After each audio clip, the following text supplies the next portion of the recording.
چغل خور کی تباہی۔ پرانے وقتوں کی بات ہے، حضرت امام غزالی رحمۃ اللہ علیہ نے یہ واقعہ بیان کیا کہ ایک شخص بازار میں غلام خریدنے گیا۔ ایک غلام اسے پسند آ گیا۔ بیچنے والے نے کہا، اس غلام میں کوئی عیب نہیں، بس یہ ہے کہ اس میں چغلی کی عادت ہے۔ خریدار راضی ہو گیا اور غلام خرید کر گھر لے آیا۔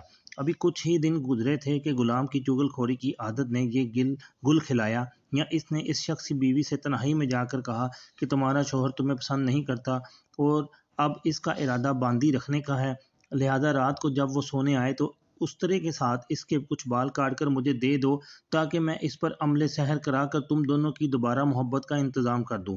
بیوی اس پر تیار ہو گئی اور اس نے استرے کا انتظام کر دیا۔ ادھر غلام نے اپنے آقا سے جا کر یوں بات بنائی کہ تمہاری بیوی نے کسی غیر مرد سے تعلقات قائم کر لیے ہیں، اب وہ تمہیں راستے سے ہٹا دینا چاہتی ہے، اس لیے تھوڑا ہوشیار رہنا۔ رات کو جب وہ بیوی کے پاس گیا تو دیکھا بیوی استرا لا رہی ہے۔ وہ سمجھ گیا کہ غلام نے جو خبر دی تھی وہ سچی تھی، اس لیے قبل اس کے کہ بیوی کچھ کہتی، اس نے اسی استرے سے اپنی بیوی کا کام تمام کر دیا۔ جب بیوی کے گھر والوں کو اس واقعے کا علم ہوا تو انہوں نے آ کر شوہر کو قتل کر دیا۔ اس طرح اچھے خاصے خاندانوں میں خون ریزی کی نوبت آ گئی۔ واقعہ بیان کرنے کا غرض یہ ہے کہ چغلی ایسی بری بیماری ہے جس سے معاشرہ فساد کی آماجگاہ بن جاتا ہے۔